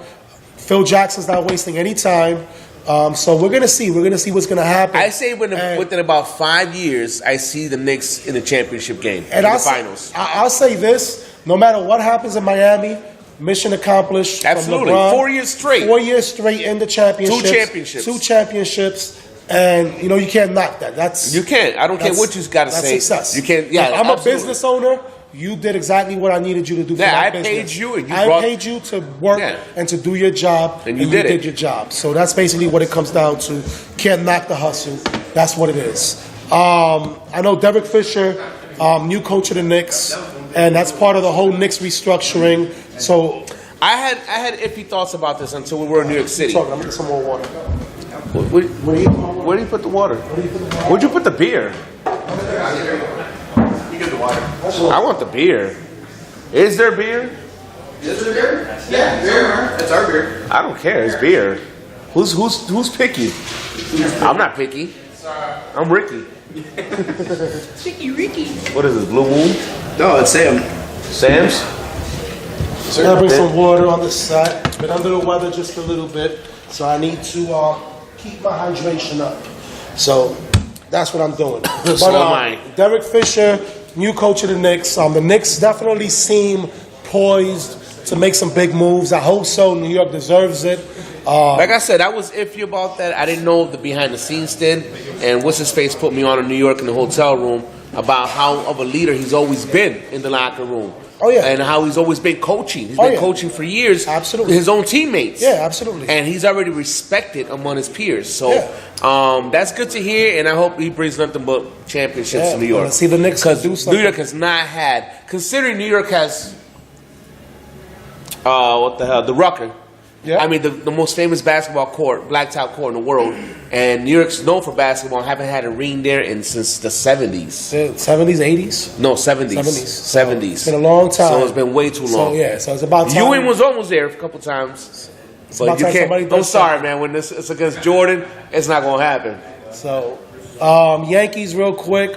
I don't really start following baseball hardcore until after the All-Star break. That's it, But good. we're only 3.5 out of first place. That's it, real good. We lost to Toronto a couple of games, but the Mets are second to last, and that makes me a little bit better. Do you know what Mets stand for? I can't stand the Mets. You know what Stand Mets? My entire team sucks. And they do. They do, Do unfortunately. you know what the Bills stand for? Nah. Boy, I love losing Super Bowls. That's true. But, I got to play devil's advocate, and I got to give them respect, because to be able to make it there 4 times, granted, lose 4 times, you know what? It shows That'll never they were happen doing again. Something. That would Nobody never, will ever do ever, that again. Nobody. no one will ever do No that one again. will ever do that again. No So one. that's history. That's history. That's Four history. straight. 4 straight. Giants took one from them, right? Giants, and then Dallas, I think, did Washington. two. Washington. I think Dallas Yeah, did two. Dallas did 2. Yep. Yeah, 4 4 years in a row. With all the other AFC In a row. teams, I think, yeah, Pittsburgh plays in the AFC, right? Yeah. Yeah, so Bills went there 4 times. That's not bad. We went 2 in a row, won them, lost, came back 2 in a row again. Yeah. So that's a big feat. So and that's what it's all about. But with no further ado, we are now going to go ahead and bring up Magdien Matias, fresh off of The his champ win, is here. 135-pound champ is belt here. holder, amateur champ MMA is fighter. here. By the end of the year, The will champ be is pro. here. So let's bring him up. Let me get a chair. We actually got some chairs right here. I got it. You got it?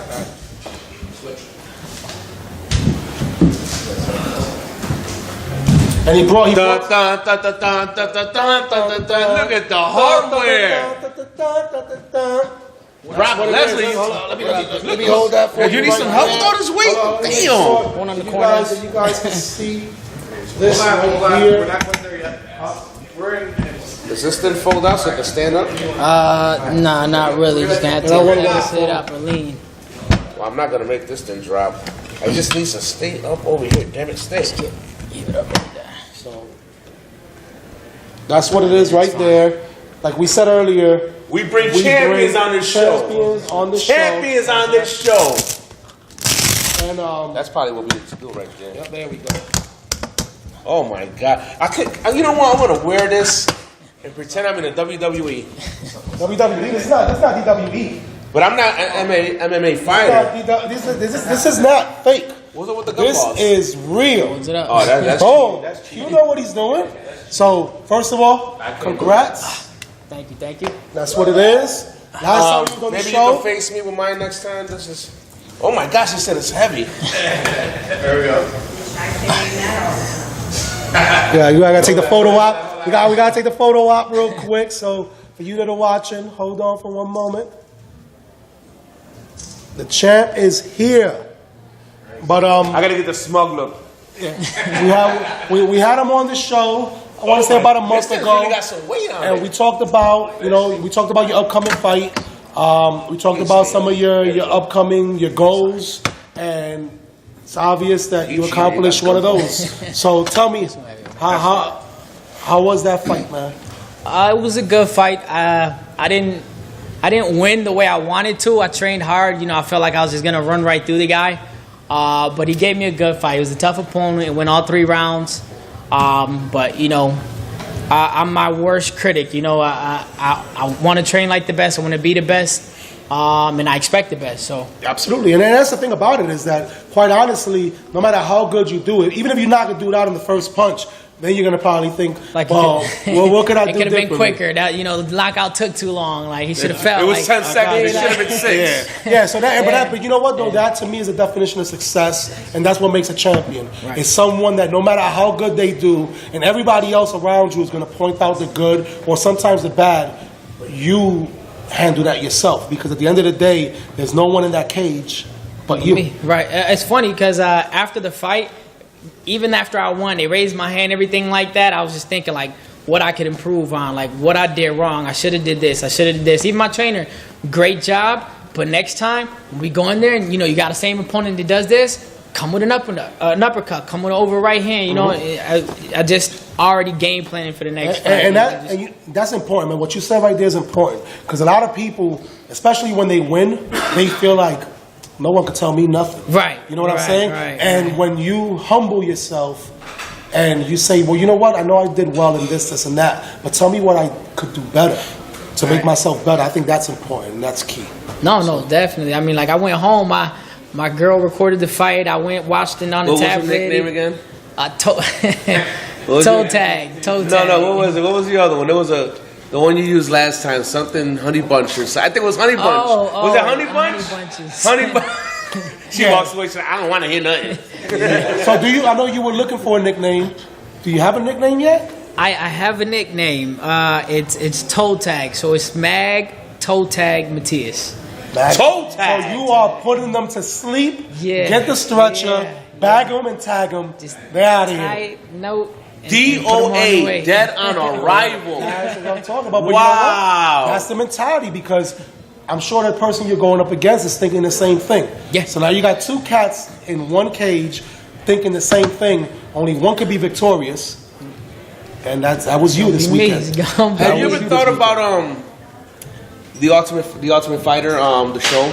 Yes. Do you have to be pro to get on that show? Have a couple fights under you? You do have to be pro. I don't think you have to have any fights under you. What do you got to do? I mean, I know in boxing you gotta proclaim that you're pro. I think you gotta sign some papers. You have to try out. I think you really have to try. I mean, I'm assuming it's just naturally harder for somebody who doesn't have any fights, just because they want the show to be a good show. So if you don't have a name for yourself as a pro fighter, they're not going to put you. Because on the show. I used to watch the show when it first started. I seen the first 2 or 3 seasons, right? And I fell in love with it. I just fell out of it.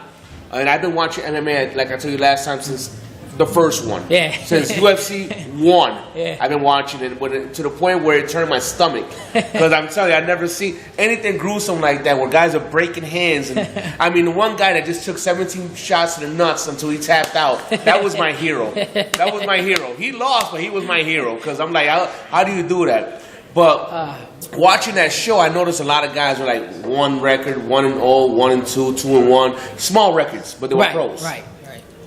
With that, I mean, at this point, I got a lot of feedback in my area. I'm ready to go pro. Me personally, I don't think I'm ready to go pro, just because I see the people that are in my weight class, and I want to be able to emulate them. If I I'm sorry. Again, how many years have you been doing this now? 2 years, going on 3. Okay. 2 years going on What 3. is the average time where someone gets in and they're ready for pro? How many years? Honestly, I have no idea. It's up to them. It's whenever they feel comfortable. I know a lot of amateur fighters who's got like 150 amateur fights. And how many do you have now? Me, I only have 8. This is my 8th amateur fight as an MMA fighter.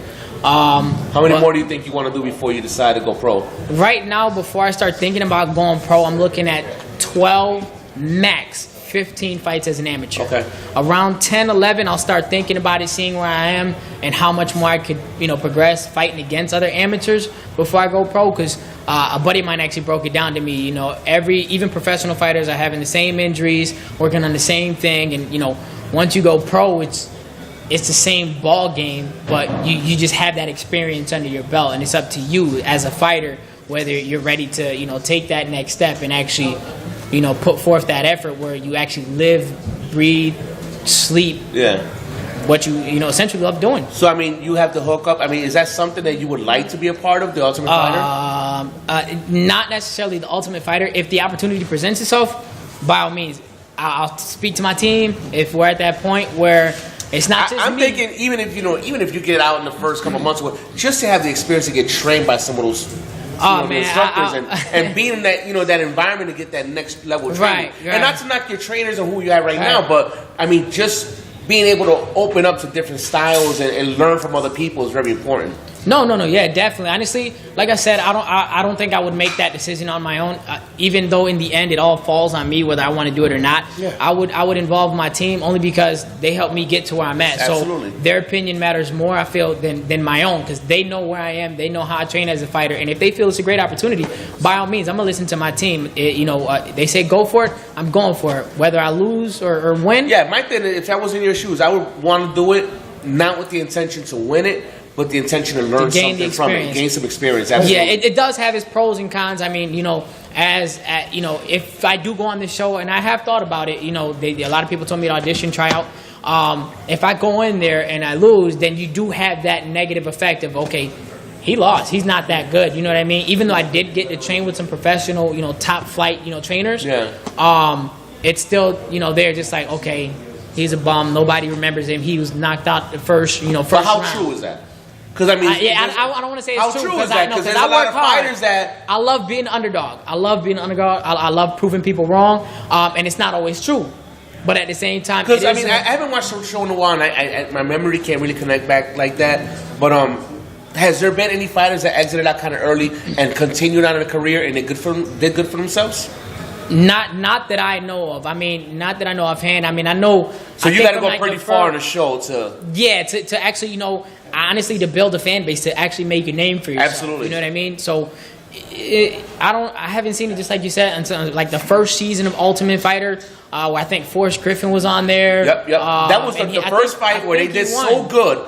Forrest Griffin and what's the other guy's name? Where they both fought in the final fight, and they both were so impressive that they both got a contract. Yeah. Yeah. They both got a contract. Yeah. And there's a lot of people that, on the show, they don't make it to the final match and, they still get a contract. But with me, it's more about just myself being comfortable. Once I'm comfortable to actually compete at that level, then, hey, I'm going in hard. Let me tell you, if you go on that show, let me know. I will get back into it, watch it again. I will definitely get back into watching it again. So let me ask you a question. So you accomplished one of your stepping stones, right? This is one step in the direction where you want to go. What's next for Magda Toe Tag? Next fight, you already know the whole situation with legalizing, MMA in New York. Yep. This next fight I have coming up is another title shot. It's for another belt for what I feel is like the biggest amateur MMA promoting company in the state of New York. They're called Gladius. And when I tell you they put on a professional show, I mean, it's like, I swear it's like ESPN, like HBO, they're very professional. Everything's on time. Everything's on point with the great matchups that they put together. Did you compete at Mercedes one that she had here at the Frontier Field? Yes, I was the main event for that one. That's what I was going to say. I'm like, now I know. I went to that. And that was actually very exciting. I'm like, to watch MMA, even though it was amateur, I was like, 'cause I love it. I'm like, this is cool right here. This is cool. This is really cool. That's what's up. So that next fight is going to be in Syracuse, right? This next fight's in Syracuse. It's August 2nd. And again, it's another title shot at the bantamweight class. This one, like I said, I was upset at the way I won this one. I won. Everybody says I put in a good fight. But with this one, I'm like a bull. I'm going for gold, Trying to capitalize. Do you see yourself as a knockout fighter or a submission fighter? Knockout fighter. I love striking. I feel you're a cage fighter to fight. Every fight you start standing up, it's great. You have submission. I get like I was excited with this crap. No, seriously, like it's just like boxing. It's like boxing. You sit there, you want to see people go blow for blow. Yeah. With me fighting, I like fighting. I like going blow for blow. The guy that I fought with this one, I got mad because he caught me. I'm just like, he caught me squaring my nose and like my head leaned back. And your eyes got watery? I got mad. The crowd was like, ooh. And I was just like, hold up. Did I do that or did he do that to me? So I'm sitting and I'm just like, okay. I put my chin down. I came hard. I was mad because like that hasn't happened to me in a long time. Granted, I know it's going to happen. But, like I said, I trained to be the best. So I'm thinking my head movement is good. After that, man, I charged my Wait. What was your girl thinking when that happened? She probably said the same thing. You was like, oh, honey, your nose. But you know what, though? I think that's the difference. That's the difference between a champion and those that don't become champion, because some people would have buckled under that pressure. Oh, no doubt. Some people would have kind of succumbed to that and been like, holy crap, I just got hit. I was expecting to get hit hard. And now start fighting on the defense. And instead you said, I came in harder. Yeah. It's funny because Q was telling me the same thing. Like, I don't realize that I'm doing it. It's a sport. I love it. And I've been fighting for a little bit. Like I said, I grew up boxing last time I was talking about it here. And it's just like, a lot of people don't know how to, once they get hit, to compose themselves. He took me down to the ground and he tried to wail a couple on me. And I'm just sitting there and, I'm calm. And I didn't realize I was calm until... he was swinging and he wasn't connecting anything, and I'm just like, okay, come here, flip him off me and stuff. At that point in time was when I realized, like, okay, he hit me. It's not happening again. It didn't happen again. You know who used to do that was I'm not to say you did it on purpose, but Trinidad, his father used to make him go in there and say, take his hardest shot. That way you know how hard he hits, and that way you can move forward, and nothing else will hurt you. Right. And they used to slap him like going in, let him hit you. Let him hit you. It makes it easier to let him hit you with his hardest punch. That way you know his strength, and now it's gone. Now go after him. So we got the fight August 2nd in Syracuse. And then you got another fight. You said pretty much planned right after that too. Right? August 2nd is for this belt, this third belt that I'm looking to bring home. in Syracuse? I'm not sure where the venue is. Let me know. Me and Julio go. He'll carry that belt. I'll carry this one.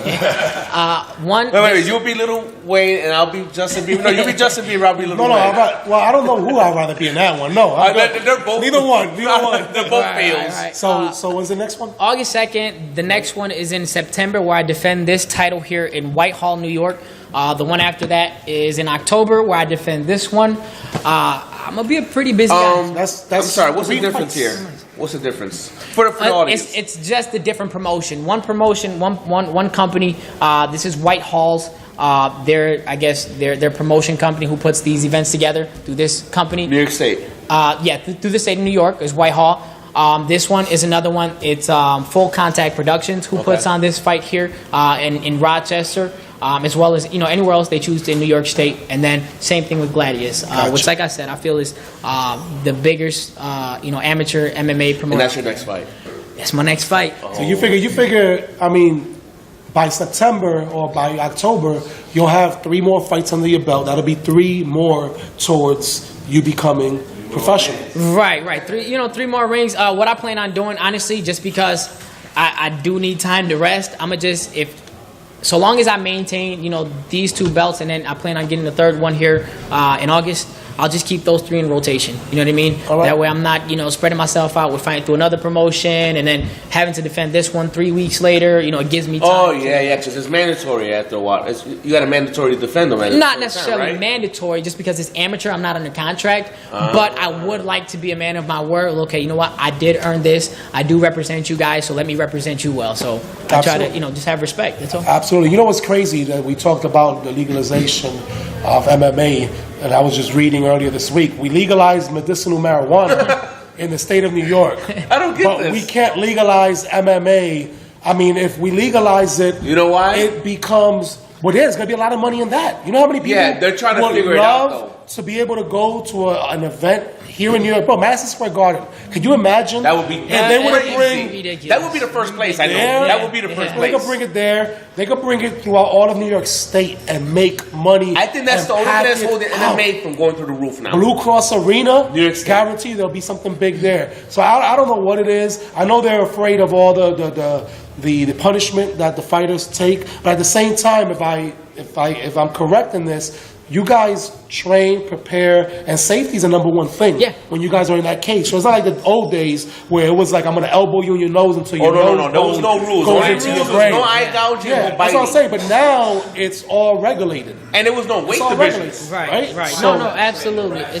It's one of the safest. Yeah, the Honestly, reps. it's a lot safer than boxing. In Wow. boxing, they can get tagged up. You give them an 8 count, and they back in it. With this one, as soon as there's any sign of danger, broken arm, someone who just doesn't. I've seen reps throw themselves in between fighters when they're on the ground. And it's over. Even in professional MMA and amateur, it's even more. They put a little bit more pressure just so they can have that career, build it up, so when they go pro, they can still last. You know what I mean? Yeah, absolutely. And that's what it's all about. It's about longevity.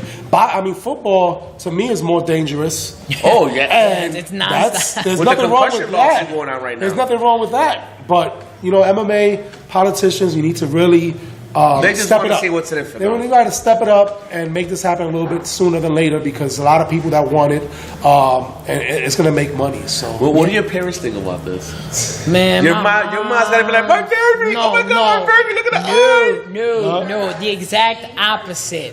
My mother, métele, métele un cantazo. Así, my mom is like all but 4 feet tall, and that's in heels, okay? My mom is a little woman. The loudest person in any building, any arena, any venue that I go to. I'm not even kidding when I say this. When I sit there, my mom could be sitting in the back, and I swear she's right there in my ear, and it's almost like I'm like a little kid again. And like, you? Ma, you're embarrassing me. They're competing. They compete yelling. It's ridiculous. So and then your dad.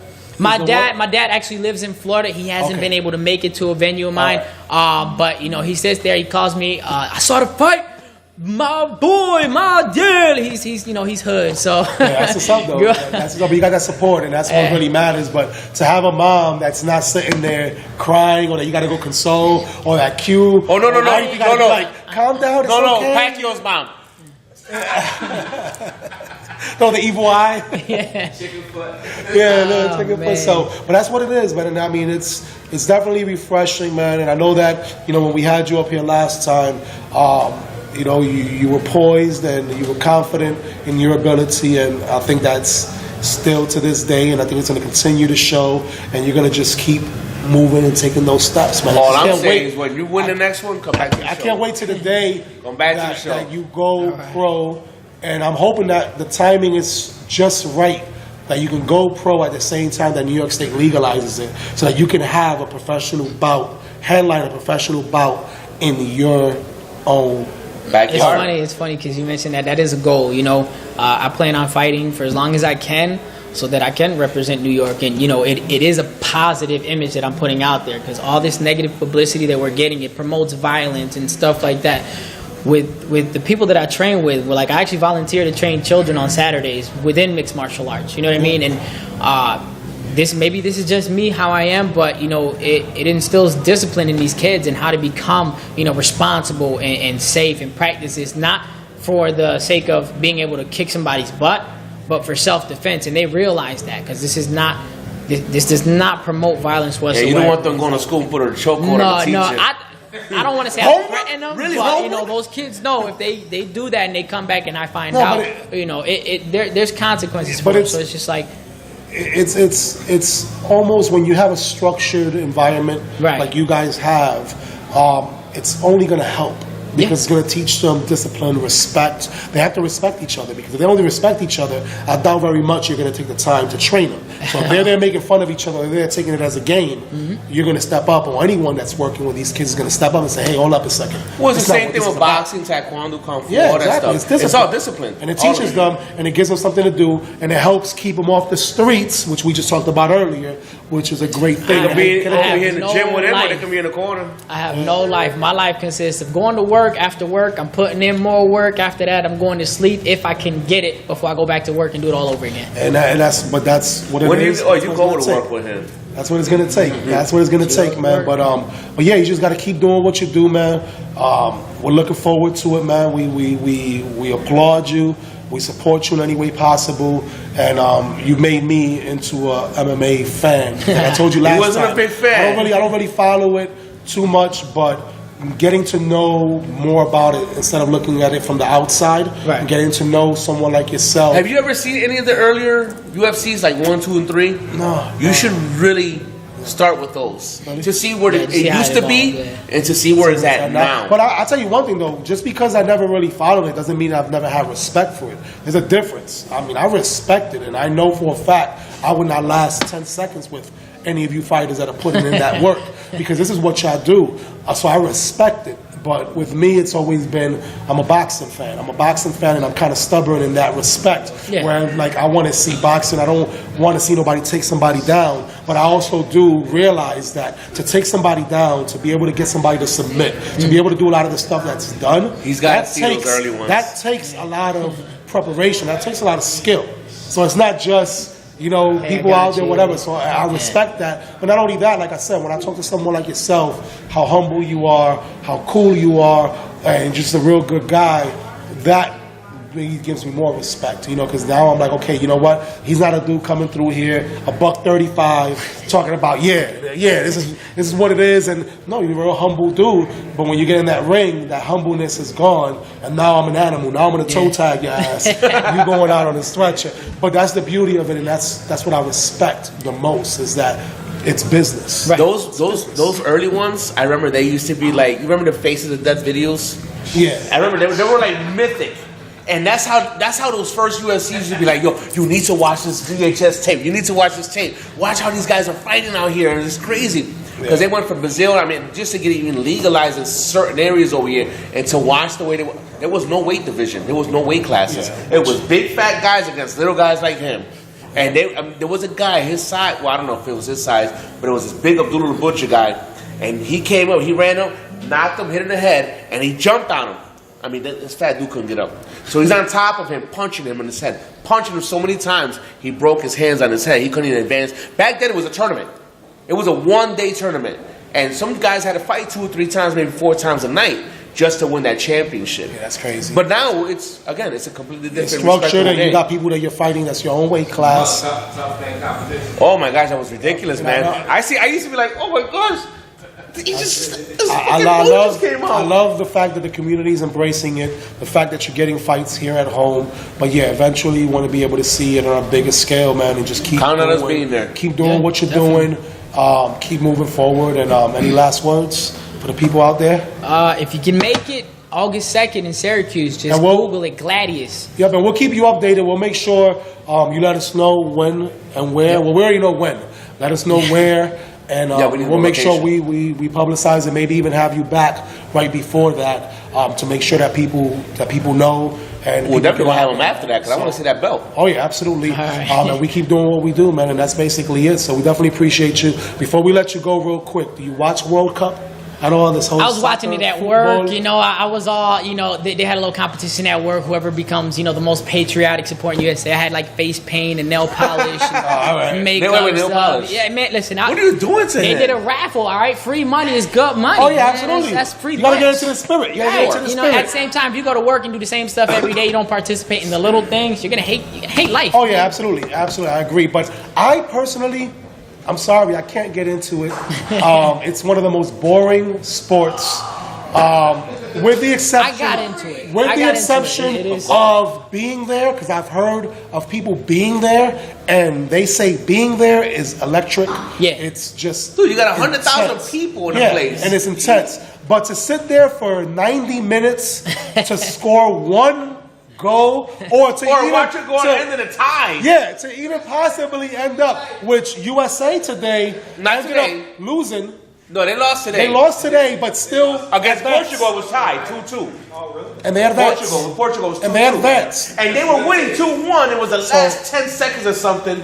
I don't know if it was Ronaldo or somebody, but somebody scored in the last 10, 15 seconds. So, no disrespect to your soccer fans out there, because I have mad love and respect for you. But I'm just saying, me personally, it's been hard I don't agree to with get him. into it. I was watching the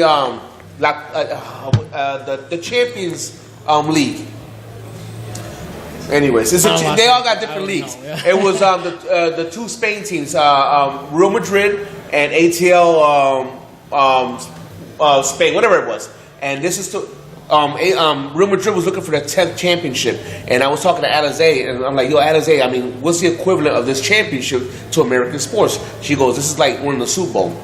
And they're the only team that won it 10 times. And I caught it like from like the second half on forward. And I was like, wow, biting my nails. I'm like, it was really, really intense. Because the ball was on this side. Real Madrid was trying to catch up. They were down 3-1. They were trying to play catch up. They had the ball on this side the whole time, but every time they struck, they couldn't get it in there. They couldn't get it in there. And as the clock kept winding down, you're like, oh my gosh, hurry up and score. And they scored. And they scored again. I'm like, dude, it was nail biting. Now, I know the one guy, I don't know what team he was playing for, clearly likes Italian because he bit the opponent. I think he's related to Tyson. He bit the opponent. Like, who does it? They were like, and there was like some captions that said he really wanted to eat Italian today because he bit the Italian player. And it's like, third really? Third or fourth time. Yeah, it's like he's actually very lucky. He only got a 4 month suspension. So that's we're talking about a 2-year suspension. That's crazy, but like I said, it's obviously and clearly a sport that takes a lot of skill. So I'm not knocking that part of it. It's just from a spectator standpoint. Maybe what I have to do is one of these days take my butt over to Spain, take my butt over to Brazil, and watch. Yeah, so no, I'm open. The thing about me is I'm not stubborn to the point where I'm not open to everything. I am. He hit me up one time a few years ago. Yo, I got some tickets for the Puerto Rico and Rochester, right? Yeah. And right here at Salem Stadium, and I was like, Puerto Rico's playing here? Yeah, I'm down. Hell yeah. So my kids, he had some hookups, gave me some tickets. I was there. Fabian was there, and the damn game ended 0-0. I'm like, yo, that's like, I'm like, you just played all this and like, that's it. It's like you I can never get back those 2 hours. So yes, definitely Rochester Jazz Fest. I know we talked about it. Did you go? I'm checking it out. You keep promising everybody on Facebook like somebody's going to submission hold, but you keep like volunteering us for that. So I'm thinking the only fair way is whoever draws the shortest straw. What the hell is that supposed to be? Well, we're gonna do that. Where did that come from? Whoever draws the shortest straw. Don't you read his Facebook post? I'm not pulling that damn thing. Oh, well, then you get the last one. Then you get the last I weigh like 100 pounds more than him, and I still won't do it. Pull it. I'm not pulling nothing. Don't come at me. I'm not doing it. I'm not doing it. You get the last one. I'm not doing it. I'm not doing it. Come on up here. I'm not doing this. Come on around. Come on around. I'm busy. Come on, Mike. Get over here. Get over here. Wait, I gotta compare. No. You want to compare swords? We got water. All right, we're good. No, with my luck. Here we go. Mike. All right, and Fuck this. seriously. Pick the shortest one. So like, you got this right. You knew it. No, he didn't though. He didn't do anything. He didn't do anything. He didn't do anything. Move this out of the way. No. What the hell is this? There we go. Whoops. All right, that's okay. That's all Oh right. my gosh. All right, now I'll get the cameras ready now. This is bullshit. I'm gonna get paid. Wait, what is going on? Put you in one. I hope it's a pinky twist or something. What's one move that you can do to tag that you won't hurt him too bad? Okay, do That- a slipper right here where you choke. Right here, just stop before you break his neck. Do a slipper where you choke him with his own arm. What the? Before he actually. What is y'all doing with all these cameras? Go on, tag. Yo, you heard me, man? I don't play fair. I will grab you by the balls and you're light. You're 135. I can pick you up. I can't believe I'm nervous. I can't believe I'm nervous. No. Go ahead. You know what was tap out. Tap out. Just Tap out. It's okay. I'm just gonna show you. No, go ahead. You take this. What you want to do? Wait, face to face like this? Look, you just want to get the bicep on it, okay? When you get the bicep, you put it on the side of the neck. Put this here. You're gonna choke yourself out with this arm while I choke. I'm not choking myself out. What you would do is you would squeeze as tight as you could. But you would rotate this. He tapped. Yo, Oh yeah, but you heard him choke. yo, I was like, yo, I see the stars right now. But you know what though? That's Real Talk 360, and that's a good sport. My man. Oh no, ain't no shaking up over here, man. Man, I know that's right the proof, because I know he put that strong purpose there. So You know what? Do the Chuck, please. He's the one that came up with this little stupid idea. Yo, he squeezed hard, man. It went pitch black. Everything was pitch black. he's like, yeah, I see my light flash. No, you didn't see my eyes closed. I was like, oh No, you know shit. what? All BS aside, my son, his uncles, they're twins. I told you about them. They do Muay Thai, they do Jiu-Jitsu and everything. And my son, they used to take him to the gym and they would teach him some stuff. My son was about 10, 11 years old. And my son was like, Dad, let me practice on you. So I'm like, Yeah. you're a little kid. He just practiced My on son me. would put me in moves that I would literally be tapping out. And he'll tell me, tap out, Dad, tap out because it's going to get worse. And I'll be like, no, it's not. And then he'll get me. And those moves are really strategic. Yo. They're really strategic. Yo, I'm not gonna lie. He only held it for like maybe 2 to 3 seconds, and I'm not gonna lie to you, it went black. If you would have held down another 2 to 3 seconds, I would have dropped. You gotta do it again. You gotta do it again. Follow the camera. Camera. That'll happen. So this is how we get down to Real Talk 360. So I want to thank. I'm just glad you didn't embarrass me and make me pass out, because I would have been looking for you. And I don't play fair. So I'd have hit you with my car. Definitely want to thank you guys for tuning in tonight. We appreciate each and every one of you. Make sure you tune in next week. If you didn't catch the live feed, make sure you check us out at Udicci.TV. Catch us on YouTube at Real Talk 360. Make sure when Q gets his gym up, we're going to make sure we give you that information. Make sure you check out my dear toe tag Matthias. And I want to thank you for coming out. God bless each and every one of you. And good night. And this is what a champion does right here. Choking people out. Good stuff. That was good stuff. That was good stuff. Yo, that was serious too, man. I heard you. He was like, I was like, what the hell? Buddy, like you said, the simplest move, man. Yo, that was 2 to 3 seconds, and I'm not gonna lie to you. My eyes closed, and we're black. That was not cool. What was that? But it actually built out. Yeah. sorry, I'm not. We helped you out. I don't want to drop this. You don't want to actually put your band so strong. Yeah, right.